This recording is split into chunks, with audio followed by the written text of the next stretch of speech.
নুসরাত তাজকিয়া ম্যামের কাছে। ম্যাম, আপনার কাছে প্রশ্ন হচ্ছে যে চীনের শিক্ষা ব্যবস্থাপনা, গবেষণা পরিবেশ এবং সাংস্কৃতিক চর্চার কোন বিষয়টি আপনার বিশেষভাবে চোখে পড়ল? চায়নাতে হচ্ছে আমরা যে জিনিসটা দেখলাম যে তারা ট্র্যাডিশনকে হচ্ছে রেসপেক্ট করে। একটা টেন্ডেন্সি আছে যে মানে instead of creating something entirely new, পুরানো জিনিসটাকেই আমরা কিভাবে লং লাস্টিং করতে পারি, সেটার কিভাবে আমরা যত্ন নিতে পারি। এটা হচ্ছে ওদের মিউজিয়াম ঘুরে, ওদের ইউনিভার্সিটিতে যে এই জিনিসটা আমাদের চোখে পড়েছে। যেমন আপনার অনেক পুরানো বিল্ডিং ওরা হচ্ছে গিয়ে রেখে দিয়েছে, সুন্দর করে সাজিয়ে রেখে দিয়েছে, যেন আপনার শিক্ষার্থীরা বা দর্শনার্থীরা যে হচ্ছে ভিজিট করতে পারে, দেখতে পারে। মানে রিপ্লেসমেন্টের যে টেন্ডেন্সি, যে আমরা নতুন দিয়ে হচ্ছে পুরানোকে রিপ্লেস করে এগিয়ে যাব, সেরকম না। আমরা নতুনকেও সাথে রাখবো এবং পুরানোকেও হচ্ছে আমরা সাথে রেখে সম্মান দিয়ে একসাথে হচ্ছে আগাবো। এই জিনিসটা আমার কাছে খুবই ভালো লেগেছে। এবং তাদের হচ্ছে দেয়ার আর আদার টেন্ডেন্সিজ, যেমন আপনার পরিবেশ সংরক্ষণ বা হচ্ছে ইনফরমেশন যে সংরক্ষণ করার যে টেন্ডেন্সি, সেই জিনিসটা হচ্ছে আসলে ফলো করার মতো। মানে something that we can learn from China, at least এই জিনিসটাতে, যে how we can better take care of information.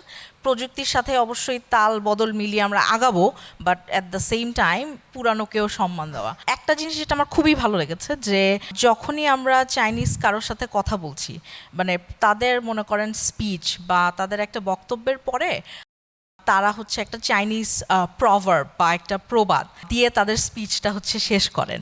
So এই জিনিসটা আসলে দুর্দান্ত, যে আমরা নতুন ইনফরমেশনও আপনাকে জানাচ্ছি, অ্যাট দ্য সেম টাইম কোথা থেকে আমরা এসেছি এইটাও আমরা আপনাকে মনে করাচ্ছি। প্রবাদের বিষয়টা বলছিলেন ম্যাম, আপনার কাছে আরও জানতে চাইবো যে শিক্ষা ব্যবস্থার জায়গাগুলো আসলে আপনি কীরকম দেখলেন? আমাদের ইউনান বিশ্ববিদ্যালয়ে যাওয়ার সুযোগ হয়েছিল। সেখানে বিশ্ববিদ্যালয়ে ঢুকেই হচ্ছে আমরা দেখছি ডেজিগনেটেড স্পটস, পার্কের মতো সুন্দর জায়গা যেখানে স্টুডেন্টরা বসে পড়াশোনা করছে এবং কনভোকেশনের অ্যাটায়ার পরে তারা হচ্ছে ছবি তুলছে এবং they are doing their own thing, they are busy with their own thing.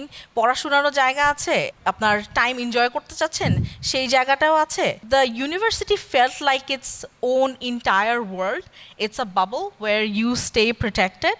And সেখানে হচ্ছে আপনি কালচারাল এক্সচেঞ্জ, আপনার পড়াশোনার এক্সচেঞ্জ, সব কিছুরই আপনার ডেজিগনেটেড স্পেসেস, সেটা হচ্ছে দেখা যাচ্ছে। এই জিনিসটা আসলে something that was really inspiring for me, যে আমাদের বিশ্ববিদ্যালয়গুলোতে হচ্ছে আমরা আসলে এই স্পেসগুলো থাকে, কিন্তু ডেজিগনেটেড স্পেসেস আসলে পড়াশোনার জন্য আমরা স্টুডেন্টদেরকে দিতে পারছি না।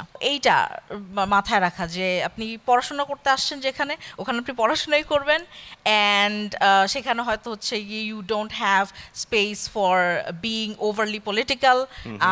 মানে your concentration is at a specific thing.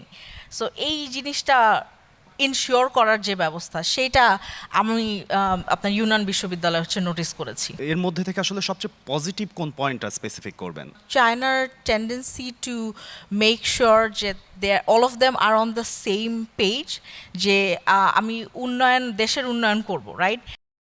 আমরা পলিটিক্যালি ডিভাইডেড না হয়ে যে আমরা একইভাবে চিন্তা করছি, আমরা সবাই একইভাবে চিন্তা করছি। এর কারণে যেটা হচ্ছে, every kind of development is running quite smoothly,